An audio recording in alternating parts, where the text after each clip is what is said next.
নির্ধারিত সময়ে ইহরাম বাঁধতে হয়। ওয়াক্কাতা রাসূলুল্লাহ সাল্লাল্লাহু আলাইহি ওয়াসাল্লাম বিআহলিল মদিনা যাল হুলাইফা। ইহরাম বাঁধার জন্য আল্লাহর নবী মদিনাবাসীদের জন্য নির্ধারণ করেছেন জুল হুলাইফা। ওয়ালা আহলি শাম আল জুহফা, আর সিরিয়াবাসীদের জন্য জুহফা। ওয়ালা আহলি নাজদ কারনাল মানাজিল, আর নাজদ উঁচু এলাকার জন্য নির্ধারণ করেছেন কারন মানাজিল। বলে আহলিল ইয়ামান ইয়ালামলাম, আর ইয়ামানবাসীদের জন্য নির্ধারণ করেছেন ইয়ালামলাম। এইসব জায়গাগুলি হচ্ছে ইহরাম বাঁধার জায়গা।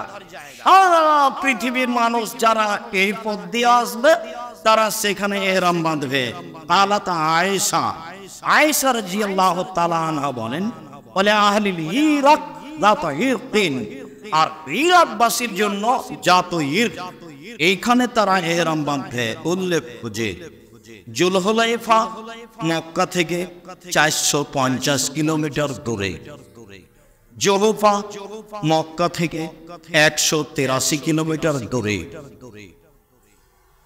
কারন মানাজিল মক্কা থেকে 75 কিলোমিটার দূরে, ইয়ালামলাম মক্কা থেকে 72 কিলোমিটার দূরে, যাত ইরক মক্কা থেকে 95 কিলোমিটার দূরে।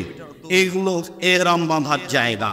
ভারত, বাংলাদেশ, পাকিস্তান যখন হজ করতে যায় তখন ইয়ামানের উপর দিয়ে যায়, যার কারণে ভারত, বাংলাদেশ, পাকিস্তান এদের ইহরাম বাঁধার জায়গা মূলত ইয়ালামলাম। যদিও বিমান নামার সময় একটু কারন মানাজিল কাছাকাছি হয়ে নামে, কারন মানাজিলে ইহরাম বাঁধতে পারে, তবে সব মিলে ভারত, বাংলাদেশ, পাকিস্তানের লোক ইহরাম বাঁধবে ইয়ালামলামে। যখন বিমান জিদ্দায় নামবে তার আনুমানিক 15 মিনিট আগে ইহরাম বাঁধতে হবে।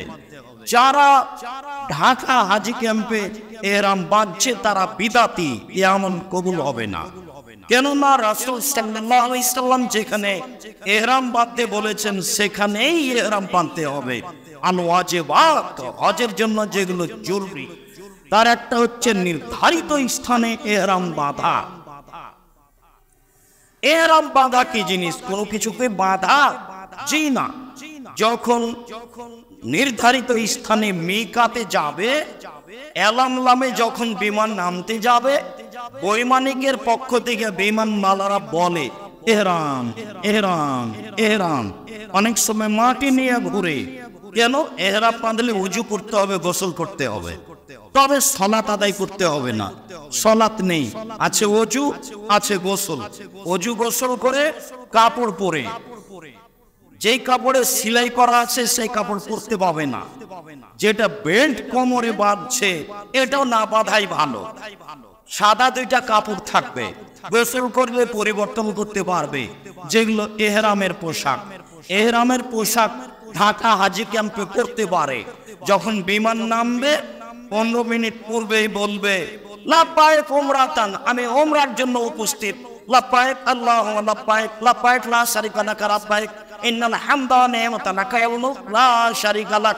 আমি উপস্থিত, আল্লাহ তোমার দরবারে উপস্থিত। প্রশংসা তোমার, অনুগ্রহ তোমার, রাজত্ব তোমার, কোনো শরীক নাই তোমার। লাব্বাইক আল্লাহুম্মা লাব্বাইক, লাব্বাইক লা শারীকা লাকা লাব্বাইক। এইভাবে চিল্লাতে থাকবে, বলতে থাকবে।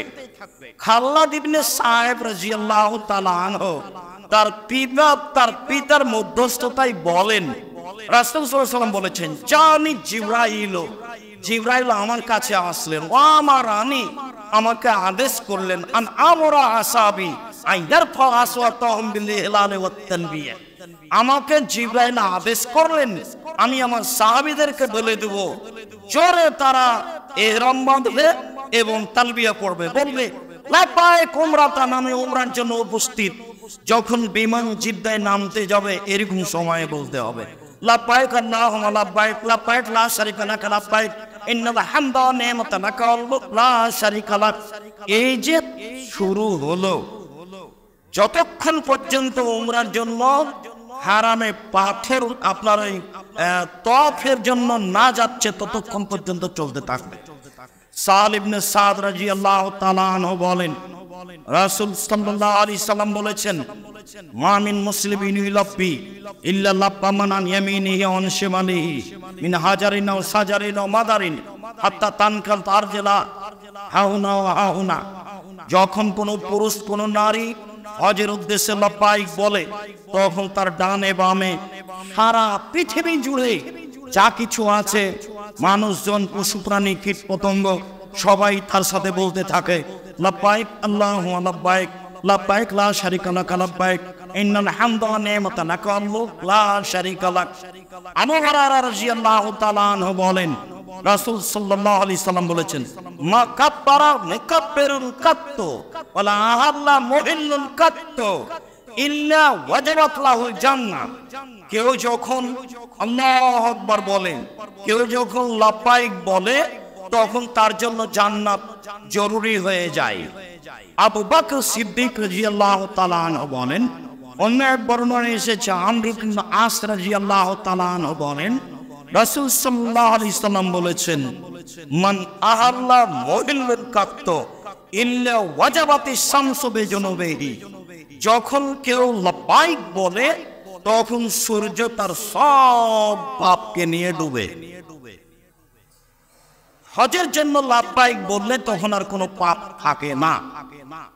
আবু বকর সিদ্দিক রাদিয়াল্লাহু তাআলা আনহু বলেন, রাসূল সাল্লাল্লাহু আলাইহি সাল্লাম বলেছেন, ইন্নাল হাজ্জা ইয়াহদুমু মা কানা কাবলাহু।